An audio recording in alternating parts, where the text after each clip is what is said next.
मांगत तुलसीदास कर जोरे, बसहूँ राम सिय मानस मोरे। एक प्रश्न उठता है कि तुलसीदास जी ये राम जी के ही पीछे क्यों पड़ गए हैं?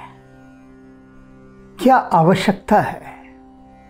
अरे करोड़ों देवी देवता हैं, खाली बैठे हैं, उनके पास जाएं, पड़े हुए राम जी के पीछे, और राम जी देख नहीं रहे उनकी तरफ, तो क्यों अपनी इतनी बेइज्जती करानी, फजीहत करानी, अपना अपमान कराना? क्या आवश्यकता है तुलसीदास जी को? जाएं, इतने सिद्ध लोग बैठे हैं, जादू टोना करने वाले बैठे हैं, सिद्धियों को प्राप्त किए बैठे हैं, उनके पास जाएं, राम जी के पीछे ही क्यों पड़े हैं? क्या कारण है? तो उस कारण को तुलसीदास जी स्वयं बता रहे हैं कि भैया रे ये कारण है, जान लो। राग मलार में यह रचना है विनय पत्रिका की, और इस विनय को सुनकर तुलसीदास जी के आप भी कहेंगे कि सच में बड़ी हिम्मत है तुलसीदास जी की कि इतनी अटल भावना के साथ डटे हुए हैं। गजब का जज्बा है, कह उठेंगे आप। पहले सुन लीजिए, बाद में कहिएगा। राग मलार में गाते हैं तुलसीदास जी, तो सो प्रभु जो पै कहू को हो, तो कह रहे मेरी मजबूरी है आपके पीछे पड़े रहना, आपका नाम लेना। क्या मजबूरी है? कि आपके जैसा कोई दूसरा नहीं है। तो सो हो तो कोई दूसरा होता आपके जैसा, चले जाता वहीं पर, यहाँ थोड़ी ना पड़ा रहता। लेकिन आप अनुपम हैं, अद्वितीय हैं, आपके जैसा कोई है ही नहीं दूसरा। देखिए किस तरह से, किस अदा से, किस स्टाइल से वे राम जी की स्तुति कर रहे हैं। ढब देखिए तुलसीदास जी का। कहते मैं तो बहुत चाहता हूं आपको छोड़ छाड़ कर कहीं और चला जाऊं, लेकिन आप जैसा कोई दूसरा मुझे मिलता ही नहीं, दिखता ही नहीं, तो जाऊं कहां? तो सह निपट निरादर निस्दिन, रट लट ऐसो घटिको सो। कहते और मैं दिन रात आपका नाम रटता रहता हूं, निर्लज्जता के साथ, अपमान के साथ आपके द्वार पर पड़ा रहता हूं, और पड़ा पड़ा दुबला हो गया हूं। आपने नहीं देखा, लेकिन मैं पड़ा हूं आपके द्वार पर, हर प्रकार से उपेक्षा सहता हुआ, आपके तिरस्कार सहता हुआ, अपमान सहता हुआ। क्योंकि इससे बड़ा अपमान और तिरस्कार क्या होगा कि आपके शरणागत आकर मैं पड़ा हूं और आप देख नहीं रहे मेरी तरफ, और उसके बाद भी मैं पड़ा हूं। अच्छा भला आदमी भी सोचे कि क्यों इतनी बेइज्जती कराने, निकलो यहां से, कहीं और जाओ। करोड़ों देवी देवता हैं, लेकिन नहीं। जैसे ही ये मन में विचार आता है, तत्काल ही उसके साथ दूसरा विचार और आके खड़ा हो जाता है। वो कहता चला तुझा भाई, पर पहले खोजबीन कर ले, विचार कर ले, राम जी जैसा कोई दूसरा समर्थ है क्या? वैसा अनुपम अद्वितीय कोई है क्या? तो उत्तर आता है नहीं, राम जी जैसा तो कोई दूसरा है ही नहीं। तब फिर कैसे चला जाऊं आपको छोड़कर? कृपा सुधा जलदान मांगी बो, कहाँ सुसाच निसो। तो कह रहे हैं कि मैं तो केवल आपका कृपा रूपी जल मांग रहा हूं, कुछ नहीं चाहिए, सिर्फ आपका कृपा रूपी जल, इतने से ही मेरी बात बन जाएगी। क्योंकि स्वाति सने सलील सुख चाहत, चित चातक सो पोतो। कहते मैं तो स्वाति नक्षत्र पर जीने वाले चातक पक्षी के पुत्र के समान हूं, चातक पक्षी के समान हूं। चातक एक पक्षी जो केवल स्वाति नक्षत्र का ही जल पीता है। इस चीज़ को थोड़ा समझें पहले, तो फिर तुलसीदास जी जो कहना चाहते हैं ना, वह बात समझ में आ जाएगी। एक मान्यता है कि चातक नाम का एक पक्षी होता है और स्वाति नक्षत्र अर्थात तारों की एक विशेष स्थिति, उस विशेष स्थिति में जो वर्षा होती है उसे स्वाति नक्षत्र की वर्षा कहते हैं। अब उस वर्षा से जो जल गिरेगा वह चातक पक्षी केवल उसी को पिएगा, वरना वो अपने पूरे जीवन प्यासा ही रहता है, पूरे साल प्यासा रहेगा। साल में एक बार जल पीता है, लेकिन स्वाति नक्षत्र के अंतर्गत जब बारिश होती है तभी उसका पानी पीता, दूसरा पानी नहीं पीता। और यह मत समझ लीजिएगा कि स्वाति नक्षत्र की वर्षा हुई, जमीन पर पानी इकट्ठा हो गया और वो आकर पिएगा ना। अगर स्वाति नक्षत्र की बूंद जमीन पर गिर गई, देखेगा भी नहीं उसकी तरफ, वो तो अपवित्र हो गई भूमि पर गिरते ही। भूमि पर क्या क्या नहीं है। अरे आप एक रसगुल्ला खा रहे हैं, ज़मीन पर गिर जाए, उठा के खा लेंगे दोबारा? क्या नहीं खाएंगे ना, बड़े समझदार हैं। चाहे कितना महंगा रसगुल्ला क्यों ना हो, ज़मीन पे गिर गया, आप दोबारा नहीं खाएंगे उठाकर। तो जो पक्षी है चातक,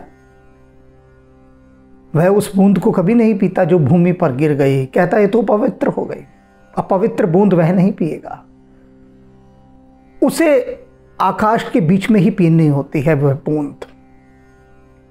स्वाति नक्षत्र में वर्षा हो रही है, वर्षा की बूंद नीचे गिर रही है, वो उड़ता हुआ आता है और वहीं खोलता है मुंह और वहीं के वहीं ऊपर हवा में ही उस बूंद को सटक लेता है और तृप्त हो जाता है।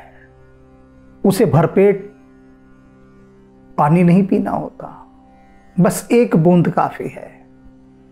वो एक बूंद उसके हलक में चली गई, उसका साल निकल जाता है पूरा, फिर अगले साल एक बूंद काफ़ी है। तो तुलसीदास जी कह रहे हैं मैं वही चातक पक्षी हूं, बस आपकी कृपा की जल की एक बूंद चाहिए। अगर वह बूंद नहीं मिलेगी तो प्यासा मर जाऊंगा, लेकिन कहीं और नहीं जाऊंगा, कोई और जल नहीं पीऊंगा, क्योंकि मेरी तो ये प्रतिज्ञा है कि जल पीऊंगा तो स्वाति नक्षत्र का है, राम का कृपा जल ही पीऊंगा और कोई जल पीऊंगा ही नहीं। और बड़ी आश्चर्य की बात है, आश्चर्य की बात कि मजबूर होकर राम को बरसना ही पड़ता है। अगर ये कसम न खाई होती चातक पक्षी ने कि स्वाति नक्षत्र की बूंद के अतिरिक्त मैं कोई जल ही नहीं पीऊंगा, तो राम जी भी कहते कि क्रॉस मारो, बारिश नहीं होगी इस समय, कोई ज़रूरत नहीं है। लेकिन राम जी देख रहे हैं कि मेरे भरोसे बैठा है चातक कि मैं बरसूंगा स्वाति नक्षत्र में तो ही यह जल पिएगा, नहीं तो पिएगा ही नहीं, प्यासा मर जाएगा। लेकिन अब राम जी करें तो क्या करें, उनकी भी मजबूरी है बरसना, बरसना ही पड़ेगा और वे बरसते हैं। तो तुलसीदास जी राम जी से कह रहे हैं कि आपके कृपा जल के अतिरिक्त मैं और किसी की कृपा नहीं चाहता, किसी की भी नहीं। आप चाहे मेरी ओर ना देखें, मुझे बिसराएं, मेरा तिरस्कार करें, मेरी उपेक्षा करें, करते रहें, कोई फर्क नहीं पड़ता। जाऊंगा नहीं, लेकिन आपका द्वार छोड़कर बिल्कुल नहीं जाऊंगा, क्योंकि आप जैसा दूसरा मुझे कोई दिखता ही नहीं जो ऐसा समर्थ हो। सभी हाथ खड़े कर देंगे, मैं जिसके पास चला जाऊंगा वो कहेंगे नहीं, ये काम तो हमारे बस का नहीं है। किसी न किसी काम में वो अपनी ऐसी अड़ास लगा देंगे, हाथ खड़े कर देंगे कि ये हमारे बस का नहीं है। आप कभी हाथ नहीं खड़े करते, आप सर्वसमर्थ हैं, आपके लिखे को कोई नहीं टाल सकता। तब कैसे छोड़ दूं आपको? काल कर्म बस मन कुमनोरथ, कब हूं कुछ भो तो। कहते जो मेरा मन है ना, ये काल और मेरे कर्मों के वशीभूत होकर कभी कभी कुकर्म भी करता है। और इसका सबसे बड़ा कुकर्म क्या है कि अपना मन ये आपकी तरफ से हटा लेता है। एक ऐसा फेस कभी कभी आता है कि आपका नाम भी लेने का मन नहीं करता, आपकी तरफ देखने का भी मन नहीं करता, आपकी पूजा पाठ करने का मन नहीं करता। ऐसे दौर से गुजरता हूं मैं, ऐसे फेस से, लेकिन बहुत जल्दी संभल जाता हूं। और ये मैं नहीं करता, मेरे कुकर्म करवाते हैं। तत्काल मैं वापस फिर आपके ही शरण में आ जाता हूं। किस प्रकार से? जो मुदमय बस मीन बारी तज, उछर भर भी लेत गोतो। जैसे कोई मछली बड़ी खुश होकर छलांग मारती है पानी से ऊपर, देखा होगा ना, ऐसे छलांग मारती है मछली पानी के ऊपर से। पानी के ऊपर से जैसे छलांग मारती है, बड़ी खुश होती है कि मैं आज़ाद हो गई, स्वतंत्र हो गई। लेकिन जैसी हवा में आती है, एकदम उसका दम घुटने लगता है, घबरा जाती है, फिर तत्काल वापस पानी में गोता मारती है। देखा होगा आपने मछलियों के करतब, ऐसे आ रही है, ऐसे गोता मार रही है। तो तुलसीदास जी कह रहे हैं, मैं भी उसी मछली के समान हूं।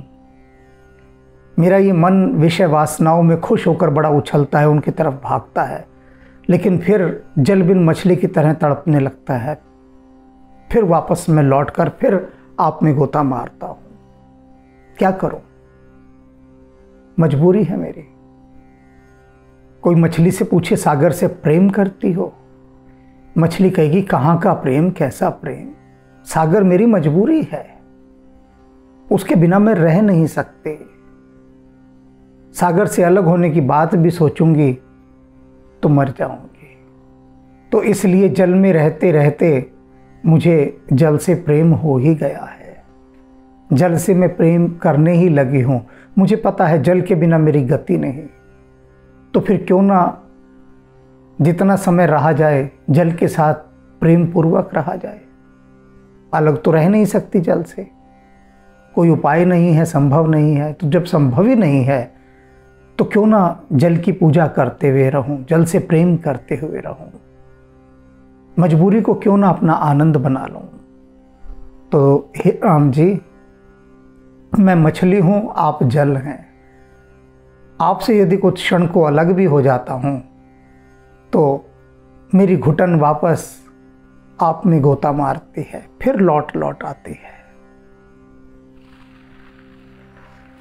जितो दुराव दास तुलसी उर, क्यों कही आवत ओ तो। कहते हैं जितना दुराव, जितना छुपाओ, जितना कपट, जितना छल आपके इस तुलसीदास के अंदर भरा हुआ है ना, राम जी कहीं ढूंढने से भी नहीं मिलेगा, कहीं नहीं मिलेगा। ढूंढ आइए जहां मर्जी। और वो इतना है कि कहाँ नहीं जा सकता। इतना अधिक छल कपट भरा हुआ है मेरे भीतर, आपके इस तुलसीदास के भीतर, कि राम जी वो कहा ही नहीं जा सकता। इतना अधिक है, इतना अधिक। लेकिन तेरे राज राय दशरथ के लयो बयो बिन जोतो। लेकिन हे दशरथ पुत्र श्री राम, मेरे राम, तेरा राज ऐसा है, तेरे राज की महिमा ऐसी है। मैंने देखा है तेरे राज में कि जिन लोगों ने एक बीज भी नहीं बोए, उन लोगों ने फसलें काटी हैं। तेरे राज में कुछ किया धरा नहीं, कुछ बीज नहीं बोए, लेकिन फसलें काट रहे हैं। बताओ, तेरे राज में। लयो बयो बिन जोतो, बिना जोते ही जिसने फसलों का लाभ उठाया है। समझिए इस बात को, समझिए। यमराज के पास चित्रगुप्त पहुंचते हैं हिसाब किताब लेकर। यमराज ने बुलाया चित्रगुप्त को। यमराज को तो आप सभी जानते हैं, इंटरनेशनल हस्ती है यमराज, कौन नहीं जानेगा। चित्रगुप्त को हो सकता है कुछ लोग ना जानते हों, मैं बता देता हूँ। चित्रगुप्त यमराज के पर्सनल सेक्रेटरी हैं, जो हिसाब किताब रखते हैं सारा हर चीज़ का। तो कहीं यमराज देख रहे होंगे फाइलों को, फाइलों के अंदर एक लिस्ट उनके हाथ में पड़ गई। बस बुला लिया चित्रगुप्त को, इधर आओ, ये काम करने का ढंग है तुम्हारा भला? ऐसे काम किया जाता है? अरे हमें आगे भी जवाब देना होता है भैया, ये काम तुमने क्या किया है? चित्रगुप्त हाथ जोड़कर कि महाराज मेरे से क्या गलती हो गई। यमराज बोले, अरे गलती? साफ साफ कोताही दिखाई दे रही है काम में, लगता है आंख मीच कर काम करते हो। चित्रगुप्त ने कहा, बताइए तो सही हुआ क्या?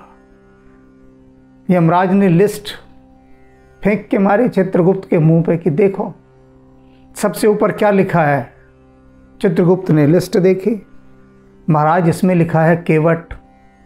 ठीक है, ये तो हमें भी दिख रहा है केवट लिखा है। आगे देखो कॉलम अगला क्या है? महाराज अगला कॉलम तो नरक है। और उसमें तुमने क्या लिखा हुआ है? महाराज हमने एन नहीं लिखा हुआ है। तो यमराज ने कहा, ये एन ने क्या है, पहले हमें ये समझाओ। चित्रगुप्त ने कहा, महाराज नॉट एप्लीकेबल, नरक में नहीं भेज सकते। आगे स्वर्ग, वहां भी तुमने लिखा है एन ने, नॉट एप्लीकेबल,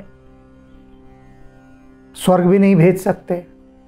और आगे कई कॉलम छोड़ने के बाद लिखा है परम धाम, और वहां पर तुमने अप्रूव्ड लिख के अपने साइन भी किए हुए। केवट को तुम परम धाम भेज रहे हो? ये नाविक जिसने जीवन भर कुछ भी नहीं किया, कोई तपस्या नहीं की, कोई धर्म कर्म कुछ नहीं किया, उसे तुम परम धाम भेज रहे हो? ये क्या कर रहे हो तुम? क्या लिस्टिंग की है तुमने? क्या काम किया है? चित्रगुप्त बोले कि महाराज ये बड़ा शातिर आदमी है, इससे ना ही उलझें तो आप अच्छा है, खामखा झंझट में पड़ जाएंगे। यमराज बोले, क्यों, हमें बताओ क्या बात है। चित्रगुप्त बोले कि प्रभु, जिस समय श्री राम गंगा पार करने वाले थे ना, तब इसने उन्हें गंगा पार कराई थी। चित्रगुप्त बोले, तो इसको धंधा है ये तो भैया, काम नहीं, गंगा पार नहीं कराएगा तो और क्या कराएगा? ये नाविक है, काम ही इसका है गंगा पार कराना, उसके लिए तुम इनसे परम धाम दे दोगे? बोला, नहीं महाराज, आप बात तो सुना करें, पहले बीच में बोल देते हैं। अरे इसने पार कराई प्रभु श्री राम को गंगा, वहां पहुंच गए। अब प्रभु राम तो सब कुछ छोड़ छाड़ कर आए थे, पैसा रुपया कुछ था नहीं उनके पास। अब बोले, भैया केवट हमारे पास तो कुछ है ही नहीं, क्या दें तुमको? अब ये शातिर आदमी, मत चूके चौहान, पूरा भरपूर फायदा उठा लिए महाराज। एक डील कर ली इसने प्रभु श्री राम से कि हम आपको गंगा पार उतारे। राम जी बोले, हाँ उतारे। बोले, तब ठीक है, तब ठीक है, जब आपके घाट पर आएंगे आप पार उतार दीजिएगा, सब बराबर।